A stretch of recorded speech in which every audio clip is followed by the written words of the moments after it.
Kita tengok contoh yang di bawah ni. Kita nak determine whether each argument below is a deductive argument or an inductive argument. Okey, jadi kita tengok dulu statement yang ada kat sini. Yang pertama ni, all acute angles are less than 90. Okey, adakah ini general ataupun spesifik? All acute angle, all, semua. So, dia adalah general. Okey, dan kita buat satu conclusion, angle PQR. Kita nyatakan PQR kat sini. So, this is specific. Jadi, sekarang ni adalah general to specific. Jadi, kalau general to specific, tadi kita dah belajar macam mana kita nak identify deductive dan inductive. So, kalau daripada general ke specific is doctors kan? Ingat lagi tak doctors? So, deductive. Contoh yang kedua, the sum of exterior angles of a triangle is 360. The sum of exterior angles of a quadrilateral is 360. The sum of exterior angles of a pentagon is 360. Itu semua adalah premises. Okay? Itu adalah semua adalah statement. Dan dia buat satu conclusion task. The sum of exterior angles of each polygon is 360. So yang ini, daripada yang atas ni, kita tahu dia adalah spesifik. Okay? Spesifik, dan kita buat satu conclusion yang lebih general. Maksudnya kita kata each polygon. Okay? General. So spesifik kepada general, dia adalah induction. Okay? Inductive. Dia adalah inductive argument. So dekat sini untuk deductive ada dua kejadian yang mana sama ada argument kita yang deductive argument tadi tu adalah valid ataupun invalid. So untuk kita menentukan validity, okay, kita nak tentukan validity. Untuk menentukan validity untuk deductive, kita kena tengok juga sama ada kalau dia valid, adakah dia sound. Okay? Sound tu berlaku apabila semua premises adalah benar. Okay? Dengan syarat dia valid dulu dan semua premises tu adalah benar dan dia dikatakan sebagai sound. Dan kalau ada sebahagian yang tak benar, disebut sebagai unsound. Bagi deductive yang invalid, biasanya memang dia adalah unsound. Validity dan soundness untuk deductive ni, dia akan berlaku apabila kita tengok statement di sini yang cikgu dah sediakan ni. Okay. An argument is valid if when all the premises are true, the conclusion needs to be true as well. Okay. Jadi semua premises dah benar, jadi dah confirm lah conclusion tu mestilah benar. Okay, contohnya di sini. Karen is taller than Mike. Okay, ini adalah first premise. Okay, second premise, Mike is taller than Jeremy. Okay, second premise. Then dia buat conclusion, Karen is taller than Jeremy. Okay, so first conclusion is true, second conclusion is true, then first premises is true, second premises is true, dan conclusion dia juga dah tentulah akan menjadi true. Jadi bila kita jumpa case macam ni, kita kata argument kita punya deductive argument kita adalah valid. Okey, pada masa bila pula dia jadi invalid? Invalid pula muncul apabila argument tu it is possible for ada dua keadaan. Okey. An argument is invalid if it is possible for, yang pertama, all the premises to be true while the conclusion is false. Okay? Premises dah betul tapi conclusion dia salah. Contohnya, Karen is taller than Mike. Mike is taller than Jeremy. Dan conclusionnya dia sebut di sini adalah Jeremy is taller than Jack. Okay, Jack tak ada kaitan pun dengan premise 1 and premise 2. So yang ini kita katakan sebagai deduction yang invalid. Okay, deduction yang invalid. Okay, kita dapat lihat pada argument terminology bahawa deductive argument, deductive argument, ada yang valid, ada yang invalid. So kalau valid, dia boleh jadi dalam dua keadaan, sama ada dia sound ataupun unsound. Sound dekat sini bermaksud ni satu hujah yang bernas, macam tu. Okey, sama ada dia bernas ataupun tak bernas, sama ada dia sah ataupun tak sah. Okey, kalau dia sah dan dia tak bernas, macam mana keadaannya, dan sah bernas macam mana keadaannya.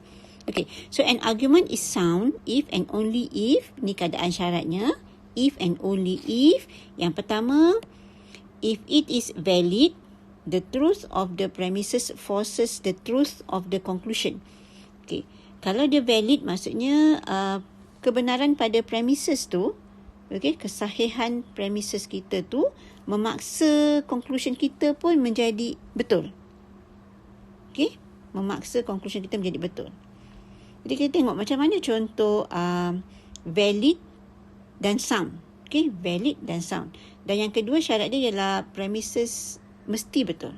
Okay, ini contohnya valid and sound. All insects have 6 legs. A fly is an insect. Then kita buat conclusion, a fly has 6 legs. Kita kaitkan dua-dua premises ni.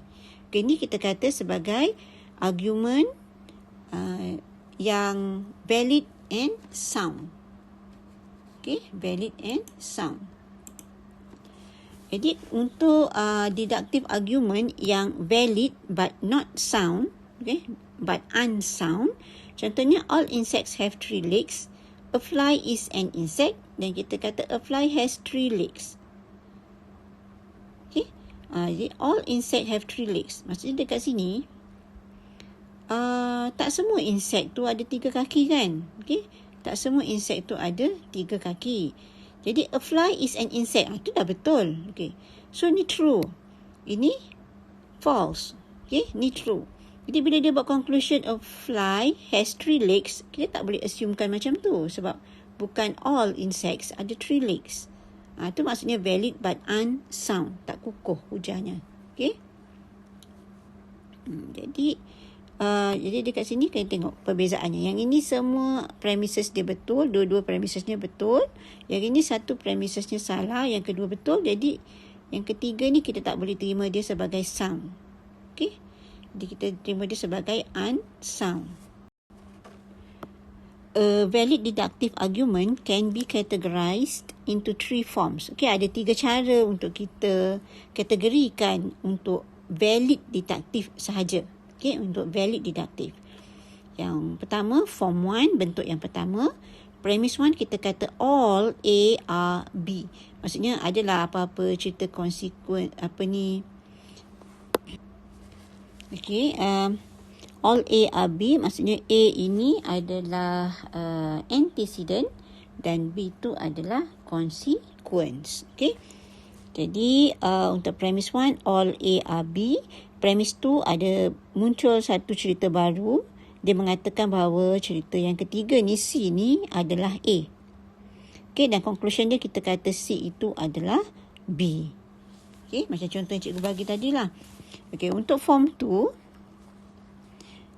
if P then Q, okay, if P then Q, pada premise 2 kita kata P itu adalah benar. Dan conclusion dia kita boleh kata Q ni adalah benar juga. Okay, dia maksudnya kesahihan premis ni memaksa jawapan kita, conclusion kita menjadi benar. Okay, untuk yang jenis ketiga, form 3, if P then Q untuk premise 1, statement dia. Okay, premise 2 dia kata dia negation of Q. Not Q is true. Negation Q itu benar dan negation bagi P itu adalah benar untuk conclusion. Okay, ni 3 bentuknya. Okay, kita ni cikgu ambil daripada buku teks. Awak boleh rujuk buku teks awak. Okay.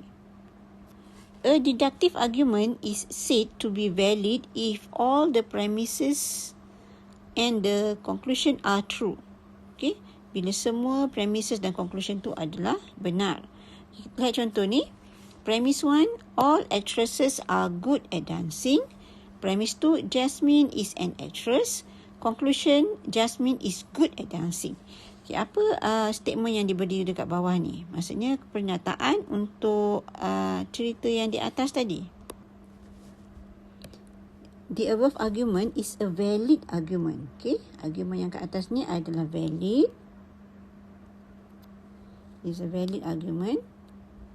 Although we know that premise 1 is false. Okay, kenapa dia kata premise 1 is false? Sebab bukan semua actress tu pandai menari. Okay, premise 1 is false.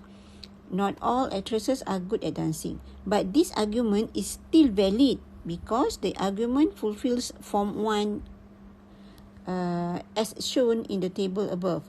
But the argument above is unsound because premise 1 is false. Okay, jadi statement yang macam ni dia adalah valid walaupun premis pertama ni salah. Okay, premis pertama ni adalah false sebab bukan semua actress itu adalah pandai menari. Tapi premis 2 ni adalah benar. So disebabkan bentuk argument ni menepati form 1. Form 1 bagi yang tadi kita katakan tadi. Yang kita katakan di sini. Yang kita katakan all A are B, C is A, C is B. Jadi all actresses, A lah actresses, B good at dancing. Jadi dia kata C ni adalah Jasmine. Jasmine is an actress. Okay. Dan Jasmine is good at dancing. Jadi dia ambil yang belakang. Ikut yang ni from 1. Jadi dia menepati ciri-ciri tu. Ciri-ciri argument yang dikategorikan ke atas tu. So dia dikatakan sebagai valid. Tapi dia unsound sebab ada statement yang tak benar. Premise 1 ni tak benar. Kita tengok contoh yang kedua. Premise 1, all actresses are good at dancing. Okay. Yang premis kedua dia kata Jasmine is good at dancing.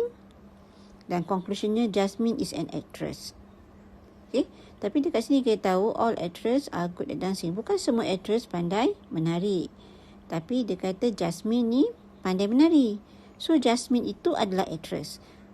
Jadi kes kat sini dia kata Jasmine ni adalah actress. Betul lah sebab Jasmine ni pandai menari. Sebab dia kata semua actress tu pandai menari. So Jasmine terlibat pada actress yang pandai menari. So the argument above, okay, the argument above is not valid. Okay, not valid because it does not comply with any of the three forms of valid deductive argument. Therefore, a true premise does not guarantee the validity of an argument. Okay. Jadi, kita boleh katakan yang ini betul. Okay. Betul kan? Tapi dia tak menepati 3 form yang kita kategorikan untuk deductive argument tadi. Itu sepatutnya kat sini. Ni all A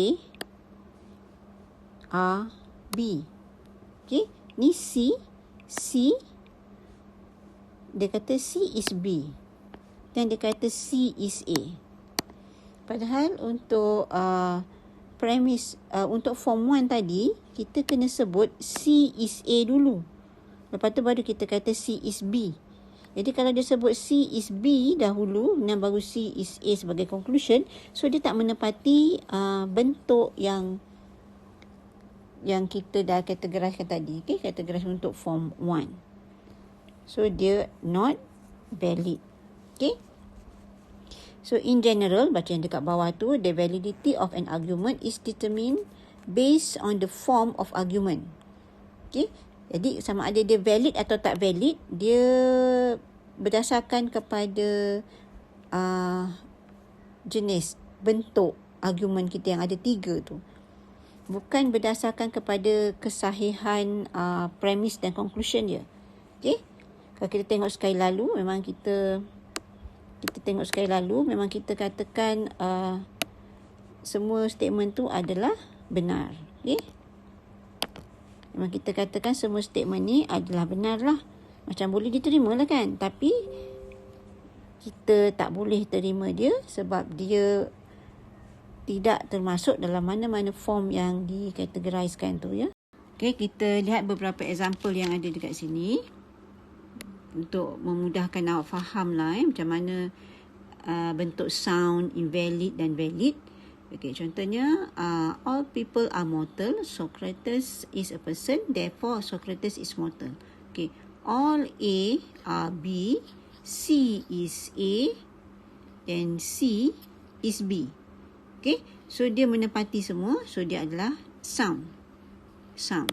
Okay, all people are mortal, my dog is mortal, therefore my dog is a person.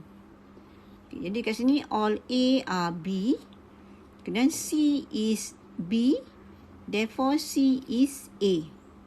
Terbalik kan? So, dia adalah invalid. Okay. Oranges are green. All green things make me sick. Therefore, oranges make me sick. Okay. Ini kita tengok pada premises yang lain. Maksudnya, orange are green. All green things make me sick. Okay, all green things make me sick. Jadi dia tak boleh buat conclusion orange tu buatkan dia sakit. Sebab bukan semua orange are green. Okay, orange yang green. All green things make me sick. Jadi maksudnya benda-benda lain pun ada juga yang green kan. Okay. Akhir sekali, Wales know how to play hockey. Therefore, Canadians like winter. Langsung tak ada kena-mengena ayat tu. Jadi kita sebut dia sebagai invalid.